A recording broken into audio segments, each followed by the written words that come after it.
My husband thought he was trading up for a trophy wife, never realizing he was actually marrying the architect of the silent empire that owned his entire life.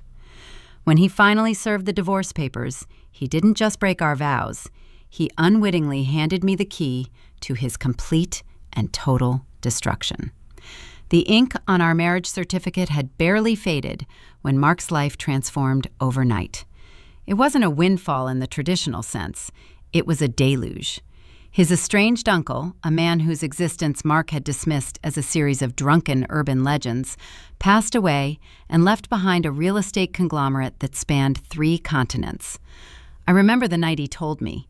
He sat on the edge of our bed, clutching a leather-bound folder, his face glowing with a frantic, desperate ambition I had never seen before. He spoke of private jets, of changing our social circles, and of outgrowing the life we had meticulously built together over the last 5 years.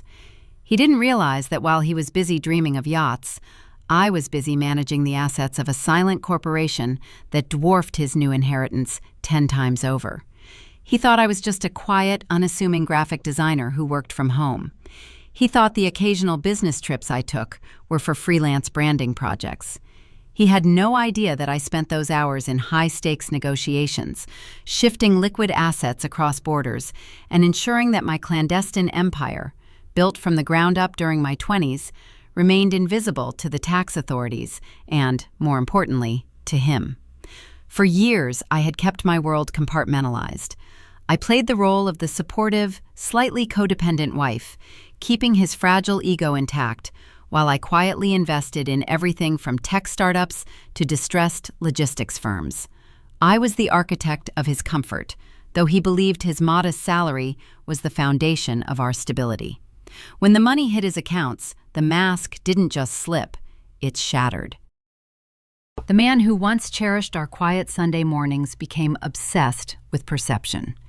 He started buying luxury watches he didn't need and talking down to our friends who hadn't leveled up. Within 2 months, the coldness became suffocating. He stopped consulting me on household decisions, stopped sharing his day, and eventually he stopped looking at me altogether, as if my presence served as a painful reminder of his former, lesser life. I saw it coming a mile away. He wanted a trophy, not a partner, and he certainly didn't want someone who knew exactly who he was before the bank accounts surged with zeros. The divorce papers were delivered to our doorstep on a rainy Tuesday. There was no argument, no tearful conversation about where we went wrong. He just left them on the kitchen island, like a grocery list, along with a note that was as clinical as a legal brief. He offered me a generous settlement, a pittance compared to what I'd actually contributed to our shared accounts over the years, and told me to vacate the house within the week. He thought he was being benevolent, a gentleman of the new elite discarding his past baggage. He felt so powerful, so untouchable in his newfound wealth, that he didn't bother to have his lawyers conduct a deep dive audit of our finances. If he had, he would have seen the red flags, the offshore accounts, the holding companies, the web of influence that I controlled with a few keystrokes.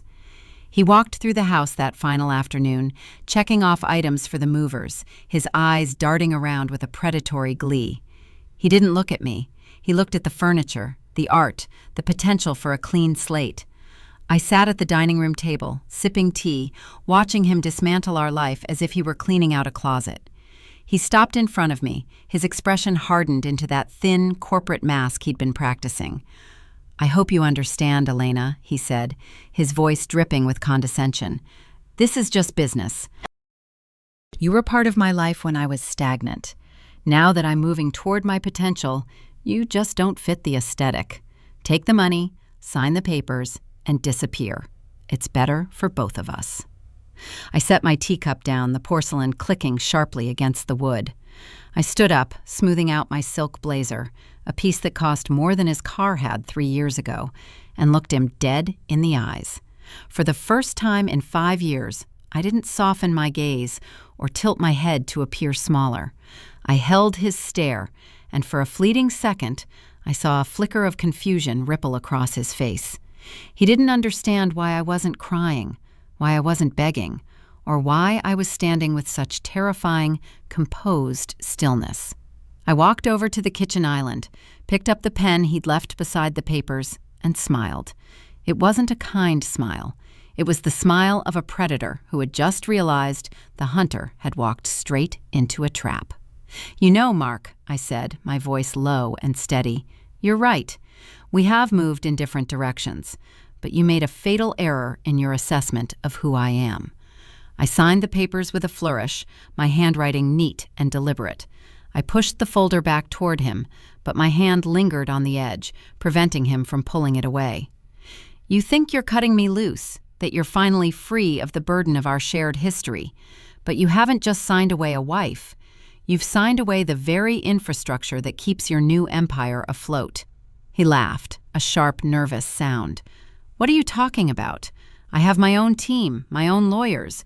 I don't need you for anything." I pulled my phone from my pocket and unlocked it, displaying a single, stark interface, a private dashboard showing the real-time status of his primary holding company's stock value, which was currently hemorrhaging money at an alarming rate. "Your team is competent, sure, but they didn't build the internal operating systems that link your logistics network to your distribution channels. I did. That stagnant life you despise, it was the engine room. And 10 minutes ago, I initiated a total system lockout." I watched as his face drained of color, his phone buzzing incessantly in his pocket, as his associates realized the disaster unfolding in real time. He scrambled to his device, his fingers shaking, but he stopped cold when I said the next words. "You think you're the one in control, but you're about to face a very public, very permanent collapse. And the worst part, Mark? You haven't even seen the audit yet." Mark's face went through a terrifying transformation. The arrogance that had defined his expressions for the last 6 months vanished, replaced by a raw, unadulterated terror. He stared at his phone, his thumbs dancing across the screen with frantic, uncoordinated movements, trying to bypass the security protocols I had initiated. I didn't just lock him out. I had effectively erased his digital footprint within his own company. Every server, every transaction record, every contract with his international suppliers was now behind a firewall that required a master key, a key that resided solely on my private encrypted server. "What did you do?" he whispered, his voice cracking. He looked up at me, his eyes wide, the reality of his crumbling castle beginning to sink in. "You can't just do this, Elena. That's illegal. That's an attempt to break my life with a heavy charge of interference." I didn't flinch. I took a slow, measured step toward him, watching him instinctively recoil. The man who had been planning to throw me away like a piece of used furniture was now sweating under the ceiling lights. "Illegal? Let's talk about legality, Mark," I countered, my tone conversational, almost mocking. "You've spent the last few weeks funneling company funds into offshore accounts that aren't even registered under your name. I saw the movement of those packages of assets you were shifting behind the scenes. You thought you were being clever, building a safety net, but you left a digital trail that leads directly back to your private server. I'm not breaking the law. I'm just reclaiming the property that belongs to the entity I created." He stood frozen, his jaw dropped. He had no idea I had been monitoring his every move. He thought he was playing a game of high-stakes chess, but he didn't realize that I had been the one who designed the board and the pieces. He looked at the folder of divorce papers as if it were a bomb. The power dynamic in the room had shifted so violently that the very air felt thinner. He realized then that my graphic design work wasn't a hobby. It was the cover for a sophisticated information brokerage that sat at the heart of his new inheritance. "I need to call my board," he stammered, his hand reaching for the landline. "They won't answer," I said calmly, "and even if they do, they'll only see a locked system and a massive discrepancy in the audits. You see, Mark, when you inherited that estate, you were nothing more than a figurehead. You were a placeholder. Your uncle didn't leave you the company because he liked you. He left it because he knew someone like me would eventually step in to stabilize it when it hit the inevitable crisis. You were the hurdle he thought I could jump over." He slammed his hand against the island, making the plates rattle. "I am the owner. I hold the deeds. I am the CEO. For exactly 4 more minutes, I corrected, checking my watch. After that, the internal audit team, the ones who answer to the holding company's primary shareholders, which, as it turns out, is a foundation I've been quietly funding for years, will be arriving to conduct a comprehensive internal check. They aren't going to look for growth, Mark. They're going to look for the illegal weapon you've been carrying in your metaphorical pocket, the evidence of the fraudulent accounting you've been engaging in to hide your illicit gains. The panic in his eyes turned into genuine fear. He looked at me as if he were seeing me for the first time, not as a wife, but as a force of nature he had no hope of stopping. He started to realize that the divorce he initiated had actually opened the door for me to dismantle him completely without the interference of marital privilege. By filing for divorce, he had essentially declared us adversaries, nullifying any protective legal barriers that might have kept me from exposing him. He had handed me the gun, pointed it at his own chest, and asked me to pull the trigger. "Why?" he breathed, his voice barely a rasp. "Why wait until now? Why let me marry you? Let me believe we were building a future, if you were just waiting for this moment." "Because," I said, leaning in close, my voice a whisper that carried the weight of years of resentment, "I needed to see if you were worth the effort of saving. I gave you every opportunity to be a partner, to be a man of integrity, to grow into the wealth you were given. But you didn't grow, Mark. You devolved. You became the very thing that destroys enterprises from within. You became a liability." Suddenly, his phone erupted. It wasn't a notification, it was an incoming call from his lead lawyer. He answered it on speaker, his hand trembling so violently he nearly dropped the device. "Mark, where the hell are you?" the voice on the other end shrieked. "The service authorities are here. They've locked the building. They're saying there's a discrepancy in the ledger that points toward an organized scheme of illegal financial activity. They're asking for your immediate surrender for questioning." Mark stared at me, his face ash gray. He didn't speak. He couldn't. I just stood there, waiting for the inevitable. The sound of sirens, faint at first, then growing louder, piercing the quiet suburban evening, began to echo off the walls. I knew exactly who they were. The internal security team had arrived to secure the assets, and they were bringing the heavy-handed oversight with them. I walked toward the door, not looking back at him as he collapsed into one of our dining chairs, his world closing in around him. As I reached for the handle, I turned to give him one last look. "Oh, and Mark," I said softly, "the house is in my name, too. I suggest you pack your bags, but don't count on being there to finish the job, because there's someone at the door right now who isn't here for the furniture, but for you." As the front door was kicked open by the armored security detail, I saw the look of total realization on his face. But it wasn't fear that took over. It was the sudden, horrifying knowledge of what he had truly traded away. The sound of the door splintering echoed through the house, a violent punctuation to the quiet, expensive life Mark had briefly enjoyed. Armed agents in tactical gear swarmed the entryway, their movements efficient and devoid of hesitation. They weren't there for a casual audit. They were there to secure the premises under a mandate that bypassed local authorities entirely. Mark didn't stand up. He remained slumped in the chair, his gaze fixed on the floor, the color drained from his face as if he were already a ghost in his own mansion. One of the agents stepped forward, his eyes scanning the room before locking onto Mark. "Mark Sterling, you are to be detained pending a comprehensive review by the Department of Internal Compliance. We have received verified reports regarding an organized scheme linked to your recent acquisitions. You are instructed to relinquish all access tokens and secure credentials immediately." Mark looked up at me, a pathetic, desperate flicker of hope in his eyes, as if he expected me to swoop in and play the doting wife, to use my influence to pull him out of the fire. I watched him from the threshold of the kitchen, my expression utterly impassive. I didn't reach for my phone.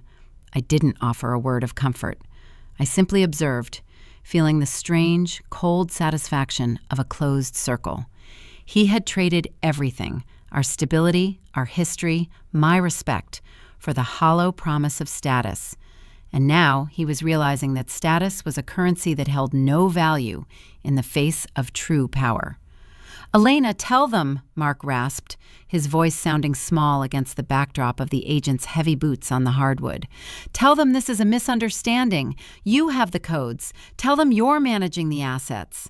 The lead agent turned toward me, his hand resting on his side, eyes assessing. "Are you the spouse, ma'am? Do you have any knowledge of the illegal weapon, the hidden financial tools used to facilitate these transactions?" I took a deliberate step toward them, my posture perfect, the picture of a concerned, innocent bystander. "I am his wife, yes," I said, my voice steady, betraying no emotion. "But I have no access to the accounts he has been using for these illicit activities. I've been trying to alert his associates for weeks, but he kept everything shielded behind layers of private security. He wouldn't let me near his ledger." I watched the light go out in Mark's eyes. The betrayal hit him harder than the handcuffs that were now clicking around his wrists. He stared at me, his mouth opening and closing, unable to fathom that the woman he had dismissed as stagnant had just orchestrated the perfect exit. I wasn't just walking away. I was scrubbing my name from the wreckage before the media even caught wind of the scandal. You set this up," Mark whispered, his voice trembling with a mixture of rage and awe. "From the very beginning, you knew the uncle would pass. You knew the company would come to me. You let me fall into this." "I let you choose, Mark," I corrected, leaning down to his level as they led him toward the door. "I provided the environment, the support, and the resources. You chose to act out of greed. You chose to try and hide those packets of substance, those untraceable funds, to insulate yourself from me. You created the web. I just gave it a little nudge so that you'd be the one caught in it." The agents led him out into the rain, his expensive suit now crumpled, his dignity entirely shredded. As the black SUV pulled away, I remained in the doorway, listening to the silence that followed. It was the silence of a kingdom reclaimed. My phone vibrated, a private, encrypted message from the offshore firm that served as the backbone of my true empire. It was an alert. My eyes scanned the message, and for the first time that day, my pulse actually quickened. It wasn't about Mark. It was about something much older, something I had buried long before I met him. A dormant account I hadn't touched in 6 years. An account linked to a past I thought I had completely outrun, had just been accessed. The coordinates pinged from a location I recognized instantly, a small, desolate town in the mountains where I had spent my years before moving to the city. My breath hitched. The screen displayed a single, grainy photo attached to the notification. It was a picture of me, taken from a distance, dated only an hour ago, and there was a short, chilling caption underneath. "We know you didn't leave the past behind, Elena. We just watched you destroy the only shield you had. Now, it's our turn to collect." I felt the temperature in the room drop.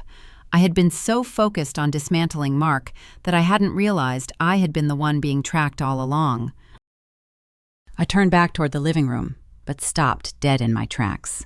The front door, which I had just watched the agents leave through, was wide open. And standing in the shadows of the hallway was a man I hadn't seen in over a decade, holding a phone that was glowing with the same blue light as mine. He wasn't a police officer. He was a ghost from my previous life, and he was smiling. The air in the hallway felt like it had been vacuum sealed, suffocating and sharp. The man in the shadows didn't move, yet the aura of menace he projected filled the space more completely than the tactical team had. He wore a nondescript charcoal coat that seemed to absorb the light of the chandelier, and his presence felt like a jagged tear in the fabric of the life I had so carefully constructed. I had spent years meticulously curating my identity, burying the girl who once traded in information brokering in the back alleys of international black markets. I had buried her so deep that even I sometimes forgot the callousness required to survive that life. "You really thought you could play the suburban housewife, Elena?" His voice was like dry leaves scraping over cold pavement. "You spent so much time sharpening your claws on your little husband that you forgot the pack you left behind. You forgot that in our world, debt isn't settled with divorce papers." I slowly tucked my phone into my blazer pocket, keeping my movements fluid and non-threatening. I had a small, concealed safe behind the hallway mirror, but I couldn't reach it without revealing my hand. Cale, I said, my voice steady despite the adrenaline spiking through my veins. I haven't heard that name in a decade. I thought the arrangement was clear. I bought my silence and you moved on to easier targets. Targets are easy. Cale stepped into the light. He wasn't the boy I had known in the mountain safe houses. He was polished now, dangerous in a way that suggested he had climbed the same ladder I had, only he had done it through violence rather than finance. But you were always the jewel in the crown. You didn't just leave, Elena. You took the registry. You took the map of the entire network, and you've been using it to build this fantasy of a legitimate life. I stood my ground, my heart hammering against my ribs like a caged bird. That registry was my life insurance, and if you've been watching me, you know that I haven't used it for anything other than my own growth. I've stayed in the shadows. Except for today, he countered, glancing toward the door where the sirens were still fading into the distance. Today, you made a mistake. You brought in the authorities to deal with your husband. You opened a window into your world. You think you've scrubbed your tracks, but you just invited the internal security team to start digging. And when they dig, they're going to find more than just Mark's amateur attempts at fraud. They're going to find the foundations of your empire. He took another step forward, his gaze drifting to the safe behind the mirror. My blood ran cold. He knew. He had been planning this, watching me from the periphery, waiting for me to weaken my own position by destroying Mark. He hadn't come to kill me, not yet. He had come to reclaim what I had stolen. "What do you want?" I asked, my voice barely a whisper. "I want the keys to the kingdom, Elena. The real ones. The ones that don't belong to a holding company or a bank. I want the access protocols for the central server you hid in that wall safe. And don't bother reaching for the trigger under your desk. I disabled the silent alarm the moment the agents cleared the perimeter." My stomach lurched. He had been systematic, mirroring my own methods. I realized then that my divorce from Mark wasn't the end of my problems. It was the catalyst that had invited the vultures back. I looked at the window, then back at him. My mind raced through a dozen escape routes, but he stood between me and the exit, and he held a small, unassuming black device in his hand that I knew was a signal jammer. My digital empire was currently being isolated from the world. "You're making a mistake," I said, trying one last bluff. "If you take those protocols, the entire network will initiate a wipe. It's hard-coded to trigger if I'm compromised. You won't get the assets. You'll just get a dead screen." He smiled, a cold, humorless expression. "I've spent the last 6 months researching your code, Elena. You're good, but you're not as clever as you were at 20. You've become soft. You've become comfortable. You think you're in control because you've lived in this house, but this house is a cage." He pulled a small silver drive from his pocket and tossed it onto the coffee table. "Open the safe, give me the access codes, and I'll walk away. If not, the agents who just left with your husband, they're getting a very interesting anonymous tip in about 3 minutes regarding the true owner of the offshore accounts they're currently logging." I froze. He wasn't just threatening me, he was framing me as the mastermind behind the very scheme he wanted to steal. I realized with a jolt of horror that he had been the one whispering into the ears of Mark's associates, feeding the data that led to the audit. He had been the architect of my current downfall, using me to destroy Mark so he could step in and claim the spoils without having to fight for them. As I walked toward the mirror, my hand trembling, I heard the heavy thud of a vehicle pulling back into the driveway. My phone, which I had left on the dining table, suddenly lit up with a notification from the security perimeter I had set up around the house. It wasn't the authorities coming back. It was something else, a third party. And based on the identification code flickering on my screen, it was someone I had been terrified of meeting for even longer than Cale. As I reached for the mirror, I heard a voice from the doorway behind me, a voice that made Cale's expression of arrogant triumph vanish instantly. "Step away from the wall, Cale," a woman's voice commanded. "The debt isn't yours to collect." The silence that followed the woman's voice was absolute. Cale, usually so composed in his cruelty, froze. He turned slowly, his hand drifting toward his jacket pocket, but he stopped when he saw the glint of the woman standing in the doorway. She was older, impeccably dressed in a sharp slate gray suit that moved like liquid mercury, and she held a small, sleek device that looked innocuous but radiated authority. I knew her immediately. She was the architect, the mentor I had fled a lifetime ago, the one who had taught me that information was the only true currency in a world of ghosts. "Mother," Cale whispered, the arrogance draining from his face to reveal the terrified boy beneath. "You were always impatient, Cale," the woman said, stepping into the room with a grace that made my own calculated movements look frantic. She didn't look at me. She looked at the room, at the wreckage of my suburban life, with a thin, disappointed smile. "You thought you could walk into Elena's home, leverage her mistakes, and claim a network that isn't built on force, but on nuance. You've been watching her for 6 months, haven't you? You didn't realize you were being watched just as closely." She gestured toward the coffee table. "Drop the jammer, Cale, and the drive. Your obsession with the registry has made you reckless." Cale hesitated, his jaw set in a line of defiance, but the cold weight of her gaze broke him. He slowly placed the jammer and the drive on the table. The woman nodded once, and 2 shadowed figures emerged from the hallway, the same internal security team that had just carted off my husband. They weren't agents of the state, as I had believed. They were, and had always been, the enforcement arm of the very organization I thought I had abandoned. They moved with silent, lethal precision, relieving Cale of his weapons and escorting him out of the house. He didn't fight. He knew the cost of defying her. As the heavy door clicked shut, leaving us in the sudden, ringing silence of the living room, the woman finally turned to me. "You did well, Elena. I told you years ago that you had a talent for building empires. I didn't expect you to marry a man as hollow as Mark, but he served his purpose. He drew the heat, he made the mistakes, and he effectively acted as a lightning rod for the authorities." "You were behind the audit," I said, my voice finally finding its strength. "You fed the information to the investigators." "I ensured the truth found its way to the surface," she corrected, walking over to the window to peer out at the rain. "Mark was a liability. He was sloppy, he was greedy, and he was compromising the security of the broader network. You needed to be freed from him, and the network needed to be purged of his incompetence. You see, Elena, you never really left. You were just operating on a remote contract, waiting for the moment when you were ready to return to the core." I felt a surge of defiance.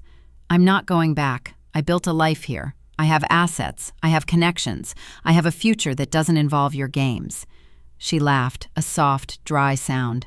"A life? You have a house and a divorce decree. Everything else, your empire, is currently being folded back into the parent organization as part of the asset liquidation following Mark's arrest. You're free, yes, but you're also empty-handed. Unless, of course, you choose to take the seat I've kept warm for you for the last decade." I looked around the room, at the furniture Mark had cherished, at the walls that had become my prison. Then I looked at the mirror. I thought of the fear I had felt when I realized my past had caught up to me, and then the strange, exhilarating clarity that had washed over me when I realized I was still the smartest person in the room. I had been playing a game with Mark, and then with Cale, but the game had never really ended. I had simply been moving up the ranks. "I won't be a pawn. Not for you, not for anyone," I said, meeting her eyes with a cold, iron resolve. "I don't need a pawn, Elena. I need a successor," she said, pulling a small black keycard from her pocket and placing it on the dining table. "The assets you thought you lost? They're yours to manage again. The registry? It's yours to rewrite. But there's a condition. You don't get to retreat into a quiet life. The world is changing, and I need someone who knows how to operate in the gray space between the law and the abyss." I looked at the keycard, then at the door through which Mark had been dragged, then finally at the woman who had shaped my entire existence. I realized then that my divorce wasn't a tragedy. It was a graduation. I wasn't losing my life. I was stepping into a larger one. I walked to the table, picked up the keycard, and felt the weight of it. The weight of global markets, of hidden influence, and of a power that made Mark's little real estate conglomerate look like a child's toy. I didn't smile, and I didn't thank her. I simply turned and walked toward the master suite, where I kept my own encrypted drive. "The audit of the holdings begins at dawn," she called out, already turning to leave. "I expect a full report by the time the markets open." I sat at my desk, opened my laptop, and saw the familiar, elegant interface of my true empire glowing to life. I felt the pulse of the network, the millions of transactions, the flow of capital, the hidden streams of influence that moved the world. I was no longer the wife of a doomed man. I was the architect of my own destiny, and for the first time, I didn't care about the consequences. I began to type, the keys singing under my fingers, as I prepared to show the world that when you try to discard a woman who built the foundation you stand on, you don't just lose the house, you lose everything. Mark was rotting in a cell for crimes he didn't even understand, while I was just getting started. I closed the file, hit enter, and watched as the world bowed, one line of code at a time. The secret empire wasn't a secret anymore. It was the world itself, and I was holding the keys.